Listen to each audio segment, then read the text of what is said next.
La charte d'affranchissement de Paul, c'est le moi, crucifié avec Christ. Cette prédication de la croix suffisait à résoudre toutes les difficultés des chrétiens de l'époque paulinienne. Nous qui sommes morts, tous sommes morts. Si vous êtes morts, voilà la constante exhortation de l'apôtre et son constant appel. Voilà la note dominante de sa prédication, celle qui ne cesse de rappeler à ses auditeurs ou à ses lecteurs concernant l'attitude à prendre vis-à-vis du péché ou des éléments du monde dans l'Église. Et ceux à qui il s'adressait savaient qu'il vivait ce qu'il prêchait. Si déclarer avoir été crucifié avec Christ, ce n'était pas pour chercher en même temps les honneurs ou la première place, bien qu'il eût pu le faire comme apôtre, 1 Thessaloniciens 2,6. Je ne suis rien, écrit-il à ceux de Corinthe. Je suis le moindre des saints, déclare-t-il aux Éphésiens. Le secret de sa force fut ce renoncement à soi-même, auquel le Seigneur convie tous ceux qui veulent le suivre. Toutes ces choses que les hommes recherchent. Il est considéré comme une perte en comparaison de la connaissance infiniment plus précieuse de Jésus-Christ, dont il aimait à se dire l'esclave. Crucifié avec Christ, tel est l'enseignement invariable de l'apôtre. Chaque fois qu'il annonce les résultats de la mort avec le Seigneur quelque point qu'il envisage, le calvaire reste au centre. Si loin qu'il pousse ses développements, Paul reste toujours à l'ombre de la croix.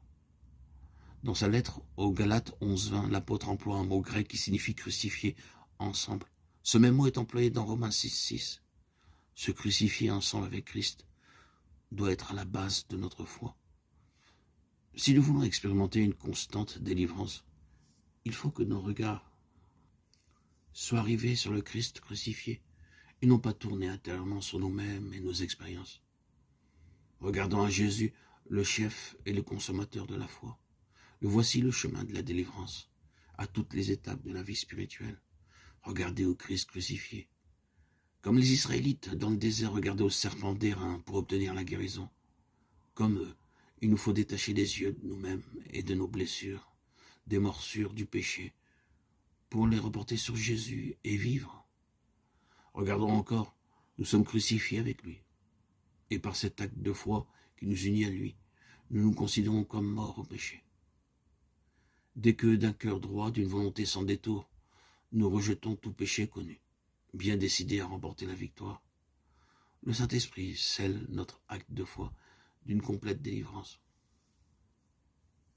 Regardons encore à Jésus. En lui, nous sommes morts à la loi. Effectivement, Dieu ne dit plus « tu dois » à ceux qui sont en Christ. Aussitôt que nous obéissons à la loi de Christ, nous recevons l'Esprit du Fils dans nos cœurs, par quoi nous crions « Abba, Père ». Désormais, nous sommes enfants de Dieu, et c'est lui qui pourvoit tous nos besoins. Levons encore les yeux sur Jésus. Notre moi est maintenant crucifié avec lui. Et à mesure que l'Esprit nous révèle le message de la croix, nous nous étonnons d'avoir tant tardé à découvrir son merveilleux secret. Christ en nous.